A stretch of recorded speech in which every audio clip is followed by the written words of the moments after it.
정보가 있는 시사 토크쇼 장윤선의 팟짱.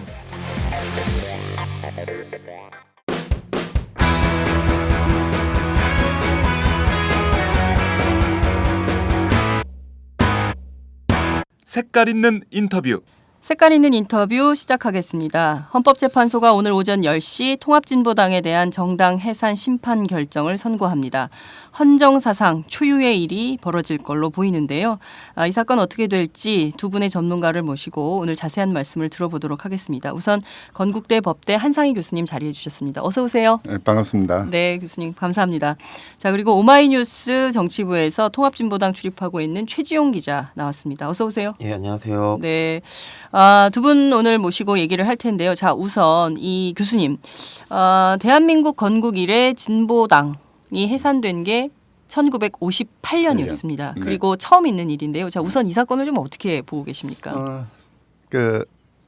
현 헌법 체제를 80년 체제라고 한다면은 네. 87년 민주 항쟁을 통해서 이루고낸 그런 체제라고 한다면은 이번 사건은 그 87년 체제의 그 한계라고 그럴까요? 또는 87년 체제가 채 극복하지 못했던 그런 우리 정치의 어떤 잘못된 점이 네. 이제 집약돼서 나오는 뭐 경우에 따라서는 과거 유신 체제에서 이루어졌던 그 긴급 조치가 새로운 모습으로 다시 반복되는 뭐 그런 상황이 아닌가. 네. 뭐 이렇게 이해할 수도 있겠죠. 네. 유신 때로 다시 우리의 네. 정치 시계가 돌아가는 상황이 아닌가. 네. 굉장히 암울한 전망을 우선 해주시고 계십니다. 자, 최지용 기자 통합진보당 계속 출입을 해왔는데요. 어제 좀 통진당 분위기가 좀 어땠습니까? 예, 어제 하루 이틀밖에 시간이 없었습니다. 그러니까 통보가 온 것이 수요일이었기 때문에 네. 어제 하루밖에 이제 당에서 어떤 대응을 할 수 있는 시간이 없었는데요. 네. 사실 통합진보당이 그 차기 당 대표 선거 중이었습니다. 네네. 강병기 후보가 단독 출마해서 차기 그랬죠. 후보 당 대표 후보로 출마해서 이제 선거 중이었고 18일부터 그러니까 어제부터 이제 투표가 진행될 예정이었는데요. 네. 바로 이 선거 기일이 잡히면서 선거를 중단을 했고요. 네. 이정희 대표 체제로 다시 돌아가서 네네. 당의 지도부를 이제 비상체제, 그러니까 투쟁본부로 전환을 했습니다. 네네. 투쟁본부 전환을 하고 어제 하루 동안 많은 집회와 뭐 국회 농성 등을 진행을 하면서 사실 뭐 헌재의 압박을 가할 수 있거나 뭐 그런 처지는 아니고요. 네. 사실상 여론전을 벌였다라고 할 수 있겠습니다. 그러니까 네. 정당 해산은 민주주의가 아니다라는 기치를 세워놓고 네. 그런 구호로 이제 국민들에게 호소하는 모습들을 보였습니다. 네. 자, 사실 통합진보당이 과거에는 뭐 사실 전신이 민주노동당이고 그리고 사실 이제 노동계 또 그 농민들 그리고 뭐 여러 그 도시빈민들 등등 해서 소위 이제 사회적 약자들이 함께 만들었던 어떻게 보면은 그 87년 이후에 처음 만들어진 어떤 그 대중적인 진보 정당이다라고 볼 수가 있는데요. 이 정당이 불과 얼마 안 돼서 이렇게 또 아주 위기에 처한 상황이 아닌가 이런 생각이 좀 듭니다. 자, 교수님 오늘 판결이 어떻게 될지 굉장히 촉각이 곤두서는 상황인데요. 잠시 뒤에 그 상황이 공개가 되겠지만 지금 보니까 이미 벌써 헌법재판소 방청석이 꽉 차 있는 모습이 지금 카메라에 잡혀서 들어오고 있는 상황이네요. 지금 어쩌면 재판관들도 다들 착석을 한 이런 상황이 좀 전달이 좀 되고 있는 상황인데요. 자, 이 9명으로 구성이 되어 있습니다. 그러면 이게 어떤 식으로 판결이 날지, 그러니까 뭐 저희 기자들은 뭐 7대2냐, 6대3이냐, 5대4냐 뭐 등등의 이제 전망들이 쏟아졌었는데요.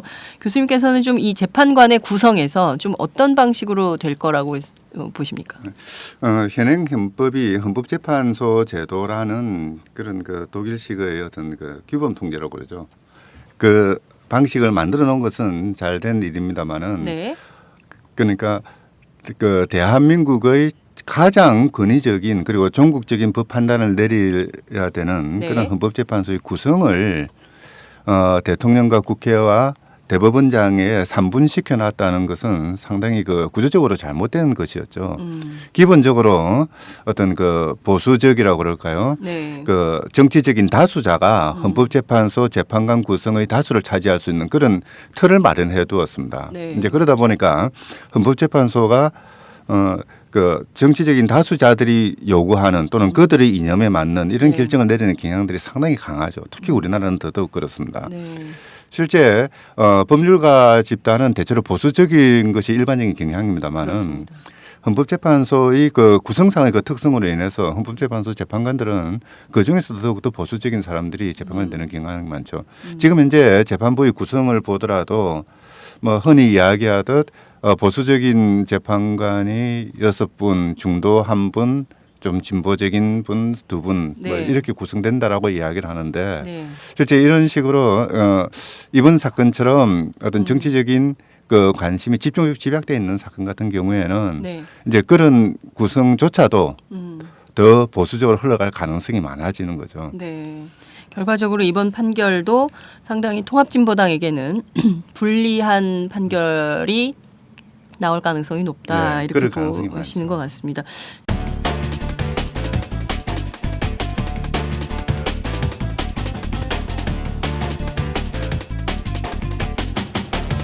장윤선의 팟짱. 인용 의견은 재판관 박한철, 재판관 이정미, 재판관 이진성, 재판관 김창종, 재판관 안창호, 재판관 강일원, 재판관 서기석, 재판관 조용호 등 8인의 재판관이 피력한 견해이고 기각 의견은 김희수 재판관이 피력한 견해입니다.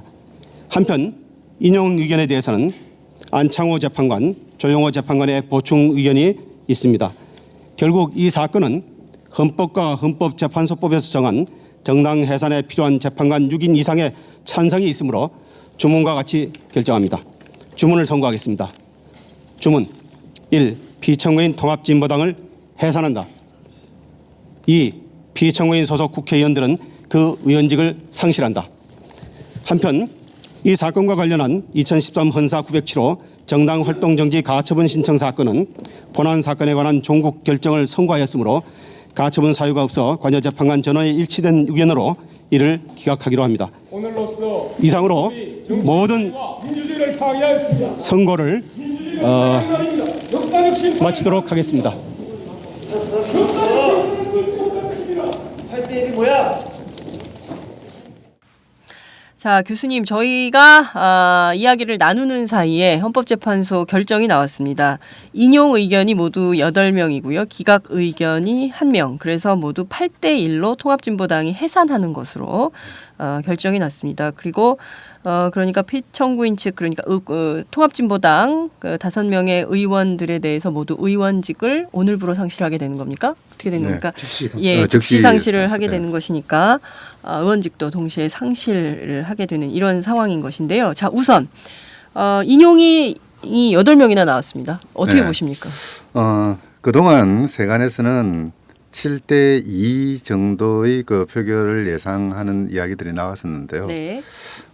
이 사건 주심 재판관까지도 인용 의견에 동조한 것으로 보면은 뭐 나름으로 헌법재판소 내부에서는 뭐 만장일치 인용으로 그렇게 하려고 노력하지 않았나 하는 그런 느낌도 들기도 하네요. 네. 문제는 그러니까 이렇게 중차대한 그런 그 대한민국의 헌법 질서의 기본적인 틀 그리고 네. 민주주의의 그 지향점까지도 그 심판의 대상이 되어 있는 이 중대한 그 사건에서 네. 헌법재판소가 내세우고 있는 법리 이론이죠. 네. 법의 그 이론이라든지 법 해석의 방법이라든지 또는 사실 인정을 하는 그런 시선이 너무도 편향되어 있다. 네.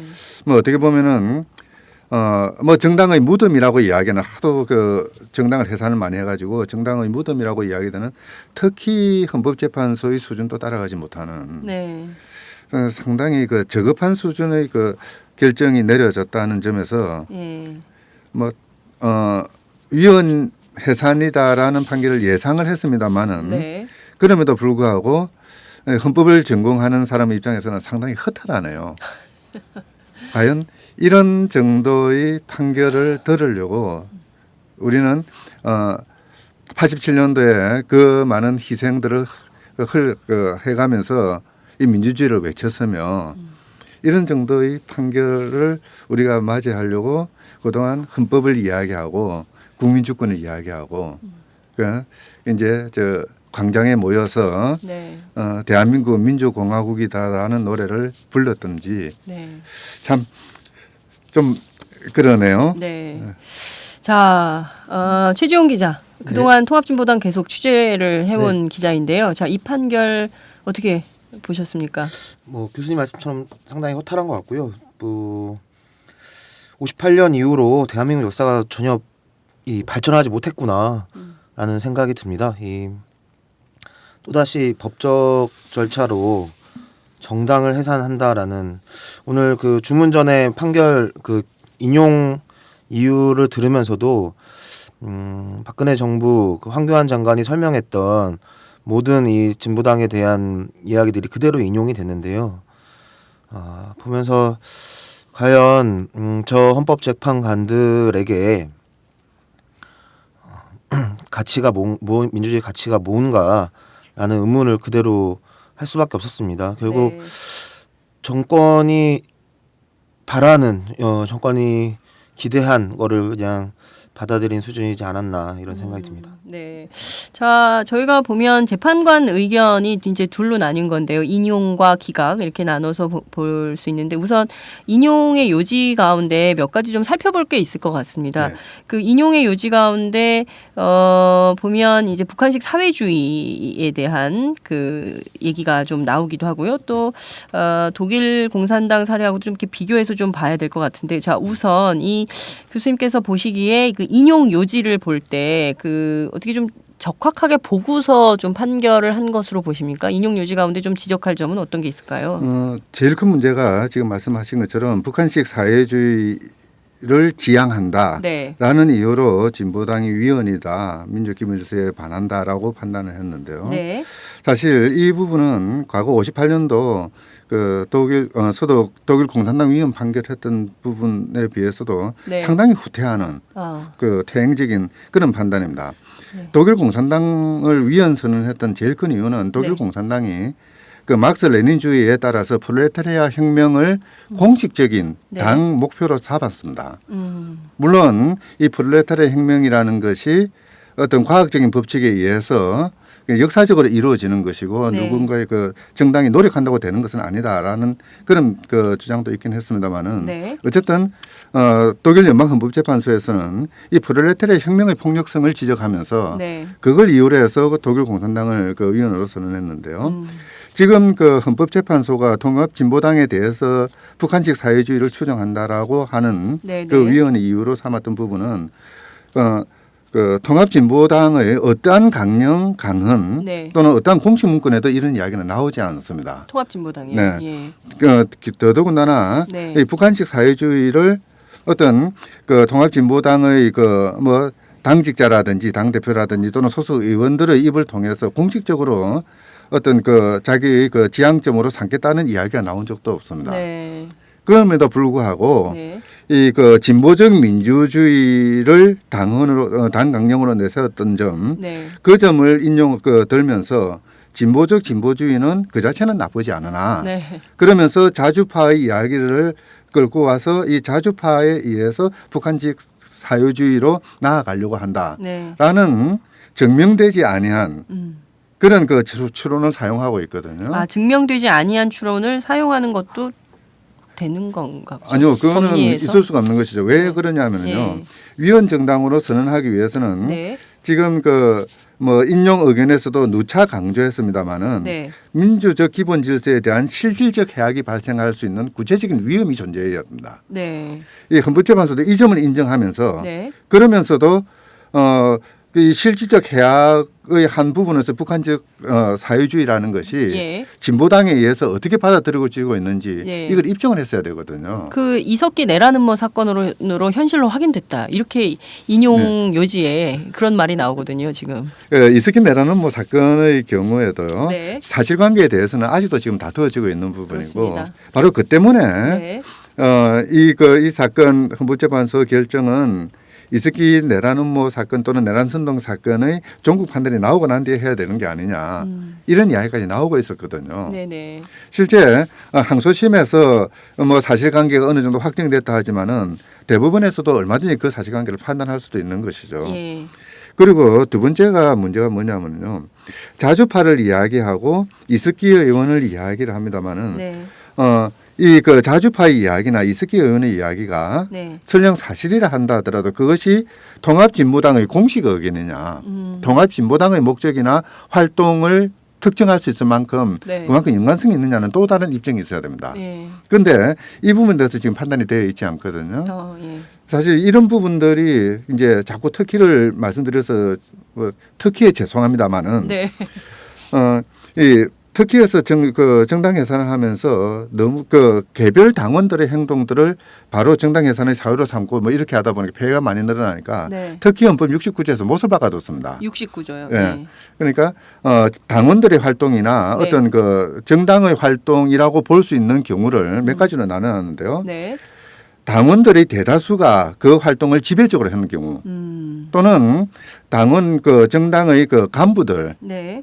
또는 정당의 총회 또는 이제 원내 의석을 가지고 있는 그 원내 교섭단체 아, 예. 이런 쪽에서 공식적으로 그 활동을 했거나 예. 또는 그런 활동을 동조하고 나섰을 때 아, 예, 예. 그러니까 지배적인 활동이거나 또는 그 당의 공식적인 활동이거나 당이 공식적으로 동조했을 때 그때만 정당의 행위로 본다라는 규정이 있습니다. 뭐 이런 식으로 본다면은 네. 지금 헌법재판소의 결정은 터키보다도 훨씬 더 후진적인. 네.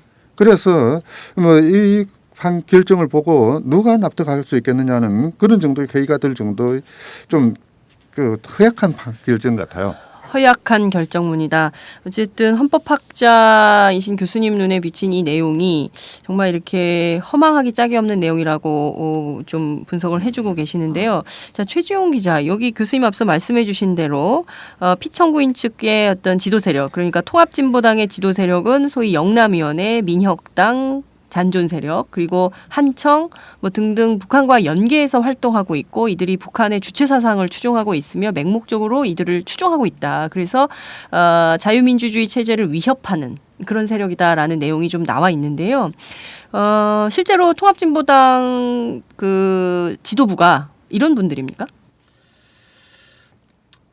제가 그런 판단을 내릴 수 없는 것처럼 저는 헌재도 그런 판단을 내릴 수 없다고 생각합니다.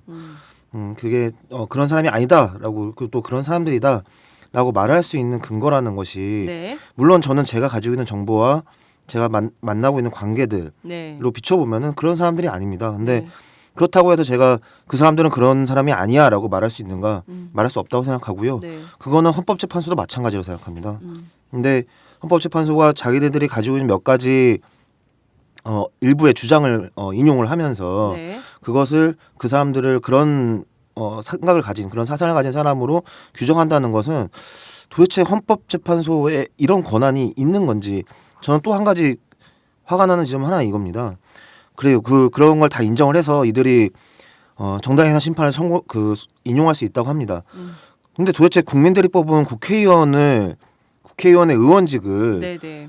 헌법재판관 9명이 무슨 권한으로 뭐 박탈을 하는 건지 그런 제가 알기로는 정당해산 심판에 따른 의원직의 상실 여부는 법조항이 없습니다. 네, 없다고 본인들도 얘기했습니다. 오늘 내용에서 본인들도 그것은 없지만 지역구나 비례대표나 다 가리지 않고 의원직을 상실하도록 결정한다. 이런 입장을 밝혔죠. 도대체 그런 결정의 권한이 도대체 어디서 발생하지 않습니까? 교수님 어떻게 해석을 해야 됩니까? 이거는 저도 잘 모르겠어요. 뭐 헌법학자인 교수님이 해석을 해주셔야 됩니다, 교수님. 60년 전의 6년 독일 공산당 사건에서 네. 이제 의원직의 그 박탈을 선고를 한 적이 있는데요. 그걸 네. 그대로 갖고 온 것 같은데. 1960년 얘기하시는 거죠. 56년. 1956년. 예. 그런데 이제 문제는 그 당시는 그 독일 같은 경우는 49년도 선거법은 1인 1표제였고요. 비례대표를 함에도 불구하고 네. 그러다가 53년 선거법에서 1인 2표제로 바뀌면서 아, 이제 그 제일 큰 이유가 정당 국가 경향을 강화한다는 것이었습니다. 네. 그러다 보니까 정당 소속 의원과 정당은 일체가 되는 그게 일반적인 경향이었죠. 네. 우리의 경우에는 뭐 1인 2표제가 도입되긴 했습니다. 그건 다른 맥락이었습니다. 네. 그러니까 그 선거 투표권의 실질화를 목적으로 했던 것이고요. 네. 사실 그 우리의 경우에는 정당 국가의 경향을 띠고 있다고 하지만은 요즘 같은 경우에는 뭐 지구당을 없앤다든지 네. 또는 오픈 프라이머리가 시대적인 대세다라고 이야기하는 정도까지 네. 정당 국가적인 경향을 완화시키는 경향이 있거든요. 네. 뭐 그렇다고 한다면은 그 60년 이전의 독일의 이야기를 가져올 것이 아니라 네. 지금의 상황 속에서 그러니까 그 정당 소속 의원이라 하더라도 이 그 뭐 헌법재판소가 이야기하는 북한식 사회주의에 동조하지 않는 사람도 있을 수 있는 것이고요. 네. 또 그 진보당의 뭐 어떤 그 경향에 따라가지 않는 사람도 있을 것이고 네. 어떤 국민 전체의 대표이기 때문에 네. 네. 뭐 그런 부분들을 감안한다면은 그리고 더더군다나 아무런 법적 규정도 없는 걸 감안한다면은 네. 헌법재판소가 이 부분에 대해서 어떤 의견으로 밝히는 거는 변론으로 하더라도 네. 주문해서 의원직을 상실한다고 판단해서는 안 되는 것이죠. 네. 참고로 네. 2002년도에 그 특히 이야기입니다만은 예. 그 복지당을 위헌 판결하면서 의원직을 다 쫓아내니까 네. 그 이제 유럽 인권재판소에서 물론 소수 의견이긴 합니다만은 아. 그런 이야기를 했습니다. 의원직을 박탈하는 것보다는 네. 터키에도 위헌법률 심판 제도가 있고 예. 어떤 그 국회의원이나 정부 요원들의 반헌법적 행위를 통제할 수 있는 틀이 있다. 네. 네. 그렇다면 그 수단을 사용해서 그 사람들의 위헌적인 성향을 완화시키거나 예방할 수 있다. 네. 네. 그럼에도 불구하고 그 의원직을 박탈하는 것은 네. 그것은 과잉 침해다. 음. 헌법재판소는 네. 이번 판단하면서 비례 원칙이 적용된다고 이야기를 인정을 네, 하고 네. 있는데 네. 그 비례 원칙의 가장 핵심적인 부분 네. 그러니까 침해의 재수성입니다. 침해 가장 예. 침해를 적게 하는 방법으로 그 문제를 해결하라. 네네. 사실 이 의원직 같은 경우에는 의원직을 상실하지 않고 그 사람들이 활동 하나하나를 규제하고 통제함으로써 네. 헌법을 보호할 수 있는 틀이 있거든요. 네네. 이제 뭐 그런 방식을 사용하는 것이 옳지 않았느냐. 뭐 어떻게 보면은 바로 그런 점에서 헌법재판소는 지금 이 부분에서도 그 월권을 하고 있다는 그런 느낌입니다. 네. 교수님께서 지적해 주신 과잉 침해라는 부분에 대해서 헌법재판소가 어떤 해답을 내놔야 될 것 같은데 뭐 분명히 그런 얘기는 하지 않겠죠. 자, 최지용 기자. 이를테면 지금 상황을 놓고 보자면 이게 8대 1의 결정이 나왔기 때문에요. 곧바로 지역구나 비례대표 의원직을 상실하게 되면 통합진보당의 의석이 이제 하나도 없게 되는 것이고 명실상부 이제 국회 안에서의 활동도 어렵게 되는 건데 통합진보당 내부에서는 좀 어떤 얘기들이 나오고 있습니까? 예, 통합진보당은 어제까지 이 판결 이후의 계획을 세워놓지 않고 있다라고 이야기를 했습니다. 근데 네. 하지만 그럴 수는 없는 거일 테고요. 또 외부적으로 잘 알리지 않았을 것 같은데요. 지금 바로 비상 회의를 한다고 하고요. 네. 사실 이 비상 회의도 불법입니다. 이제 정당 해산이 심판되는 순간 정당은 모든 권한을 상실하게 되고요. 네.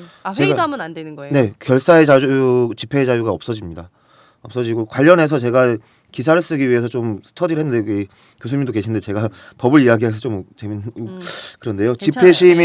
집회 및 시위에 관한 법률 제5조에 이런 내용이 있습니다. 헌법재판소의 결정에 따라 해산된 정당의 목적을 달성하기 위한 집회 또는 시위는 금지됩니다. 그렇기 때문에 저희가 예상하기로는 이것과 관련한 대응할 수 있는 조직이 지금 현재 없는 상태입니다. 그래서 범대위 같은 이제 시민사회를 중심으로 한 조직이 구성되지 않을까 이런 예측을 해봤는데요. 그거 네. 역시 이 법조항에 따르면은 위법한 될 수 있습니다. 네. 이거에 항의하는 이 정당 해산에 항의하는 시위조차도 할 수 없는 상황이 될 것 같습니다.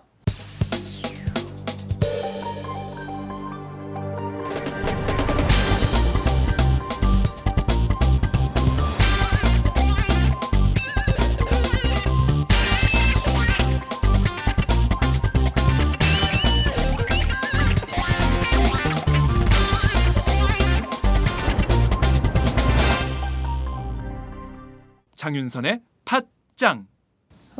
참, 교수님, 그 헌법재판소 이제 결정문을 박한철 소장이 읽어 내려가는 그 현장에서 어떤 한 분이 민주주의는 죽었다 이렇게 이제 권영국 변호사인 것 같습니다. 권영국 변호사의 목소리였나요? 민주주의는 죽었다라고 이제 외치는 장면이 이제 갑자기 이제 오버랩이 좀 되고 있는 상황인데요. 자, 이렇게 되면 모든 활동을 정지당하게 되는 건가요? 그렇죠. 앞서 얘기한 대로 집회도 안 되고 또 회의도 안 되고 둘 이상 모여서 얘기하는 것도 안 되는 겁니까? 갑자기 그 1970년대 80년대 대학 학원가를 단속하던 그 정보과 형사들이 갑자기 이제 떠오르기도 하는데요. 자, 이렇게 되면 모든 행동을 할 수 없게 되는 거예요. 근데 그 인용 결정 말고 각하 결정을 내렸던 그 한 분의 김희수 재판관의 의견에 따르면 충분히 만약에 문제적 행동이 있다면 통합진보당 내부에 이를테면 뭐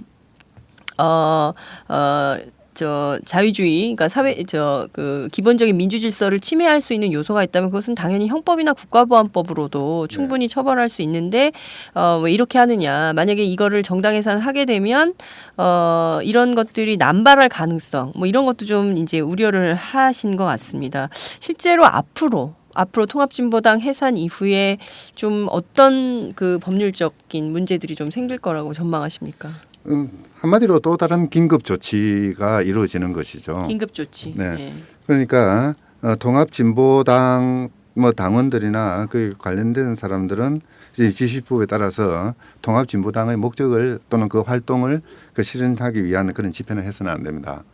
물론 이제 헌법재판소 이 결정을 비판하기 위해서 집회를 하는 것은 괜찮겠죠. 네. 또는 통합진보당의 그 이제 사후 처리를 위해서 네. 모이는 것 정도는 괜찮겠죠. 그러나 이제 문제는 그런 모임 하나하나가 네. 과연 이 모임이 헌법재판소 결정을 비판하기 위한 것인지 네. 또는 통합진보당을 지지하기 위해서 모인 것인지 네. 이것은 귀걸이 코걸이식의 네. 그런 그 결정 대상이 되거든요. 네. 이제 이러다 보니까 공안당국 특히 이제 검찰이 네. 자의적으로 법 집행을 할 가능성이 많아지는 것이죠. 예. 바로 그 때문에 어떻게 보면은 이번 판결은 또 다른 긴급 조치고 유신헌법에 대해서 비판하는 것만으로도 처벌했던 네. 그래서 우리의 그 정치적인 어떤 그 논의들의 지형을 현저하게 축소시켰던 네. 그런 그 과거로 돌아가는 그 양상이 보여지는 것이고요.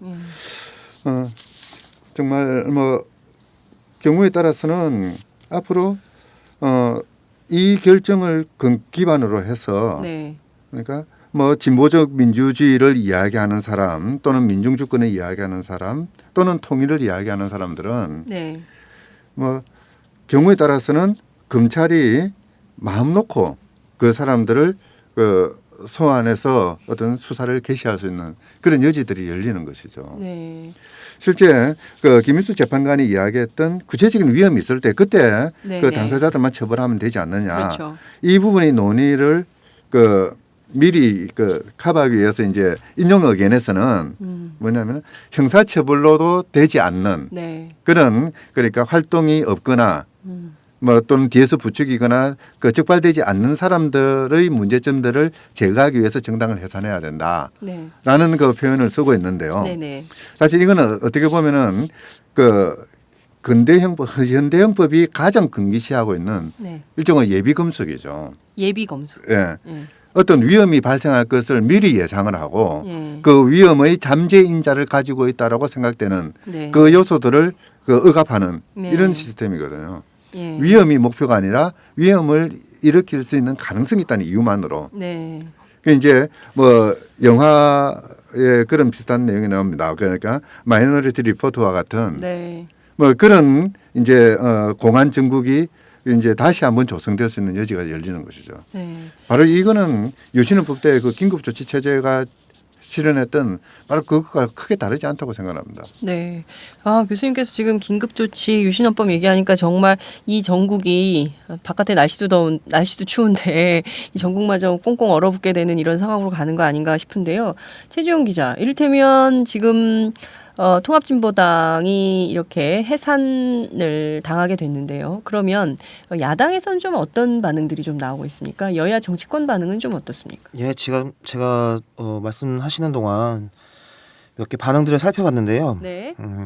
현재까지 통합진보당에서는 특별한 입장을 발표하지 않고 있습니다. 좀 정리된 입장을 발표를 하게 될 것 같고요. 네. 몇몇 정치인들께서 그 SNS에 네. 글을 올려주셨는데요. 참 좀 답답합니다. 네. 그 안철수 새정치연합 의원은 이렇게 남겼습니다. 헌법재판소의 판결을 존중합니다. 다만 저는 통합진보당의 활동에 동의하지 않음에도 불구하고 정당 해산 결정이라는 중대 사안은 헌법재판소가 아니라 국민과 유권자가 투표로 심판해야 할 몫이라고 생각한다는 점을 말씀드리고 싶습니다. 이렇게 남겼습니다. 그리고 박지원 의원도 글을 남겼습니다. 네. 헌재의 통합진보당 해산 판결에 대해 헌재의 결정은 존중하지만 정당의 해산은 국민의 정치적 판단에 맡겼으면 하는 아쉬움이 남습니다. 두 분 비슷한 의견이네요. 예, 비슷한 네. 의견입니다. 또 같은 당의 정청래 의원도 글을 남겼습니다. 나는 진보당의 정치 노선에 동의하지 않는다. 그렇다고 하여 정부가 강제로 정당 해산 심판 청구를 하고 헌재가 해산 결정을 한 것에는 반대한다. 이는 헌법에서 보장하고 있는 정당 정치 민주주의에 대한 심각한 역사 리턴이다. 정청래 의원이 그나마 좀 헌법재판소의 판결을 판단을 좀 비판적으로 이야기를 한 것 같습니다. 네. 뭐 진중권 씨도 글을 남겼는데요. 뭐 사실 이게 뭐 진중권 씨도 당연히 통합진보당이 비판적이었고 네네. 또 뭐랄까요 상당히 뭐랄까 논쟁을 많이 벌였던 또 정치 노선도 완전히 달랐던 사람입니다. 네. 한국 사법의 흑역사다. 헌재냐 인민재판이냐 남조선이냐 북조선이냐 조선은 하나다. 집단으로 실성했다. 이렇게 남겼고요. 네. 사실 저도 뭐 약간 비슷한 생각입니다. 이게 북한이 아닌가 이런 생각이 들어요. 이게 저희가 지금 저는 분명히 다른 나라에 살고 있었다라는 생각을 했었는데 네. 크게 다르지 않구나 이런 생각을 합니다. 네, 그 지금 정치권 반응 살펴주고 계신데요. 이를테면 새누리당에서는 아무런 얘기가 없습니까? 예, 아직 새누리당에서는 크게 반응이 나오지 않고 있고요. 역시 새누리당도 정리된 의견을 내놓을 것 같습니다. 그 지금 몇 가지 뭐 추가적으로 말씀드릴 사안이 있는데요. 네. 검찰청에서 네. 그 법무부 이제 검사장이 네네. 고검 기자실에서 이 판결 관련한 질의응답을 3시 30분에 진행하기로 했다고 하고요. 네. 또 대검에서는 검찰총장 명의로 통합진보당 위원정당 해산 결정과 관련해서 발생할 수 있는 가능한 재반 상황에 대비하기 위해서 긴급 공안 대책 협의회 회의를 개최하였다고 합니다. 네. 경찰과 국정원, 검찰들이 아마 모여서 회의를 벌이고 있는 것 같습니다. 말씀하신 대로 교수님 앞서 지적해 주신 대로 그야말로 그 공안 통치가 본격화되는 어떤 시그널로 우리가 이해를 해야 되지 않을까라는 생각이 좀 드는데요. 이번 재판 관련해서 법무부는 자신들 최선을 다했다라는 입장을 내놨고 통합진보당에서는 이것이 과연 증거 재판이었나에 대한 의문이 생긴다라는 비판도 내놓고 있습니다. 앞으로 그러면 이렇게 저희가 이런 일을 처음 겪다 보니까요. 국회의원들은 내일부터 의원회관 출근하고 이런 것도 어려워지는 것인지 이석기 의원 때처럼 말이죠. 뭐 이제 그런 방식 끌어내고 뭐 이런 식의 아비규환적 상황이 도래하는 것은 아닌지 또 그 정당 당원들에 대한 앞서 독일 공산당 사례 말씀을 해주셨는데 그럼 당원들 또 당의 지도부 그다음에 뭐 임원들 뭐 지역위원회 활동가 뭐 이런 분들이 전부 어쩌면 공안 당국의 수사 대상에 오를 가능성도 높다 이렇게 봐야 되겠습니까? 네. 뭐 논리적으로만 보자면은 네. 통합진보당이 민주적 기본 질서에 위배된 네. 그런 일종의 반국가적인 그런 정당이었거든요. 그렇다면 그 당원들이나 그 구성원들 또는 그에 동조했던 사람들 또한 반국가적인 민주적 기본 질서를 거부하는 부정하는 그런 세력이라고 할 수가 있겠죠. 이제 바로 그 때문에 이번 결정은 그러니까 새로운 공안 정국으로 나아갈 수 있는 네. 그런 뭐 무한정한 재량권을 공안 세력에게 넘겨줬다고 할 수가 있겠죠. 네. 사실상 앞으로 경우에 따라서는 마녀 사냥도 나설 수 있겠다 이런 생각도 드네요. 예, 방금 좀 새누리당에서 박대출 대변인이 네. 그 논평을 냈습니다. 내용은 대한민국 부정 세력에 대한 준엄한 심판이었다라는 것이고요. 네. 헌법의 승리이자 자유민주주의의 승리이다. 정의의 승리를 안겨다 준 현재 결정에 경의를 표한다. 대한민국이 종북 세력의 놀이터로 국회가 종북 세력 해방으로 전락하는 것은 오늘부로 종지부를 찍었다라고 논평했습니다. 네.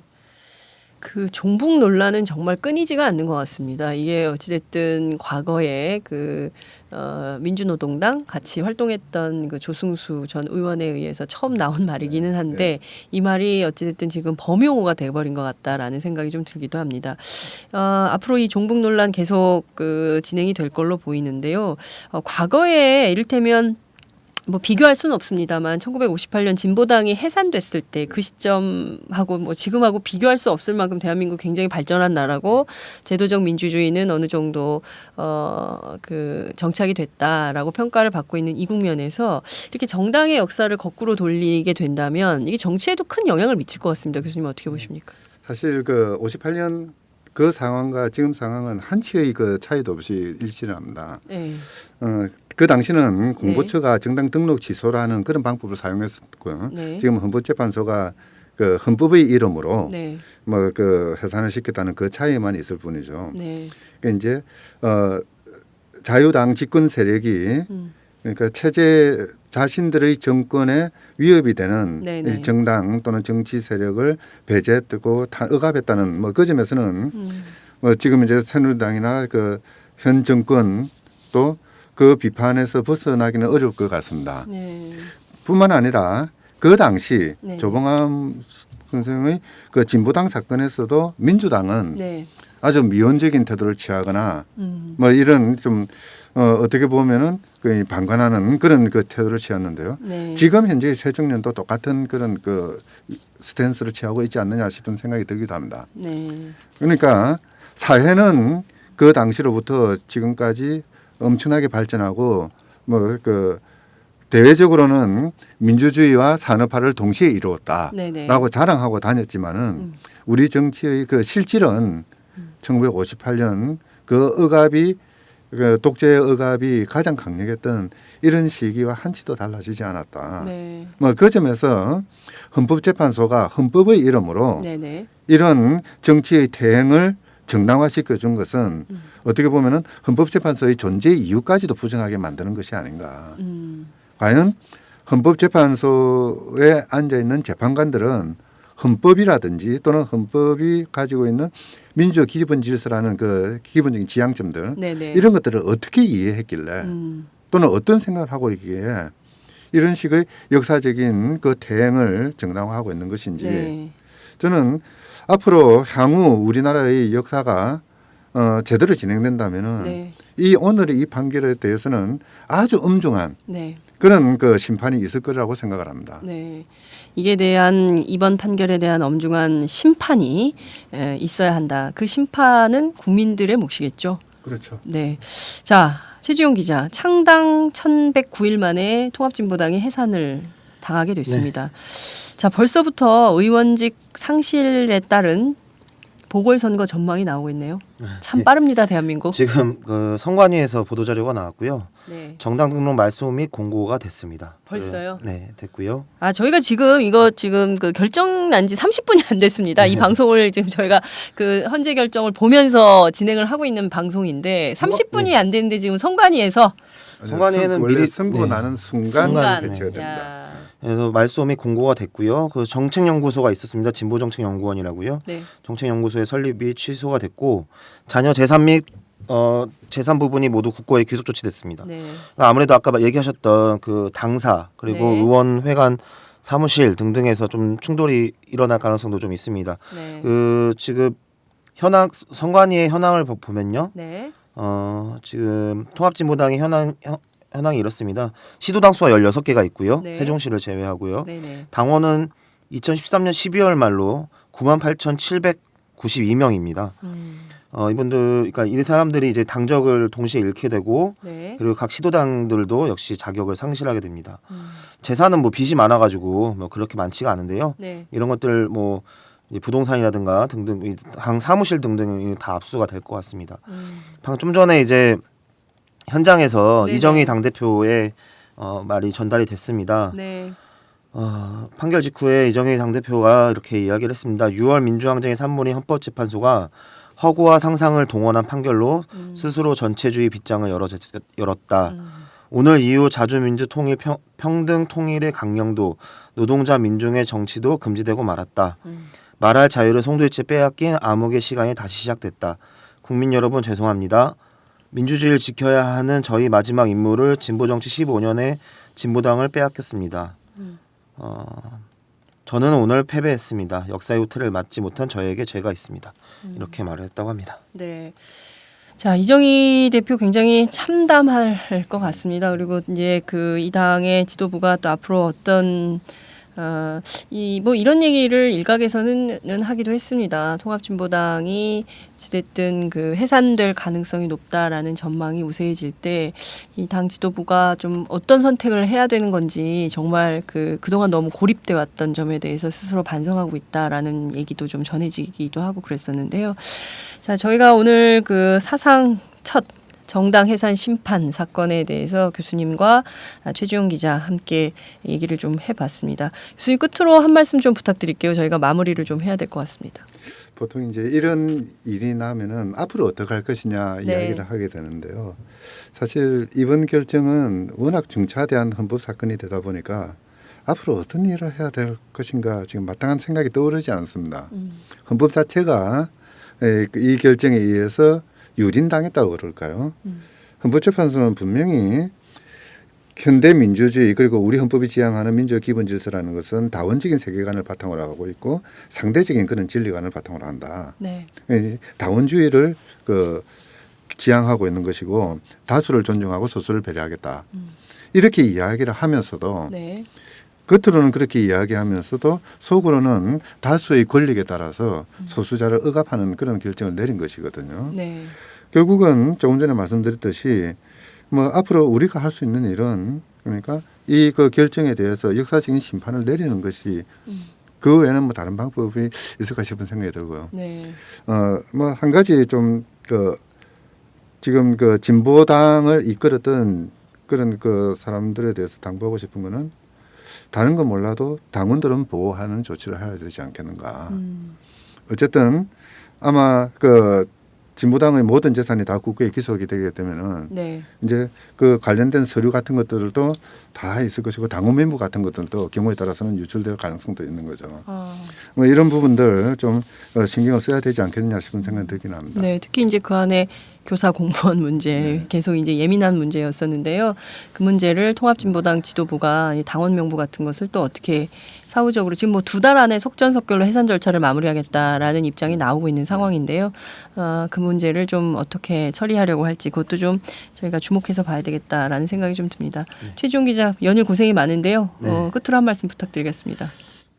딱 거의 한 2년 전에 이정희 대표가 대선 토론회에서 박근혜 후보를 떨어뜨리려 나왔다라고 말하는 순간부터 이것이 시작된 거 아닌가. 그리고 그 스토리가 2년 만에 끝났고 박근혜 대통령이 내 꿈이 이루어지는 나라라는 말로 대선을 치렀는데요.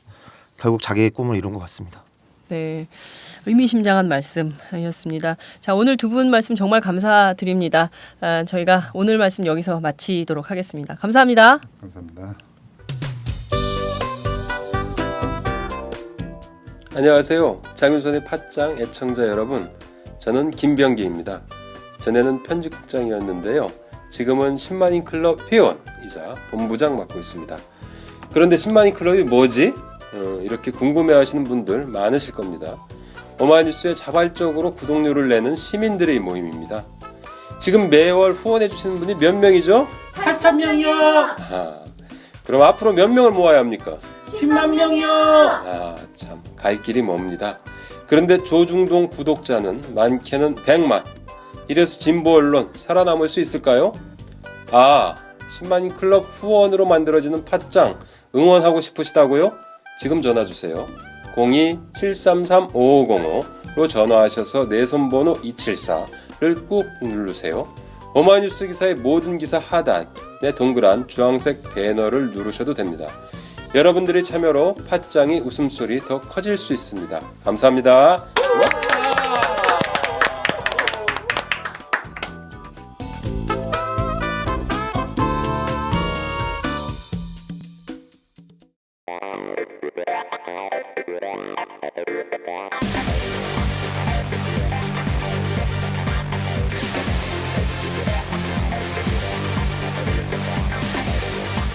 정보가 있는 시사 토크쇼 장윤선의 팟짱.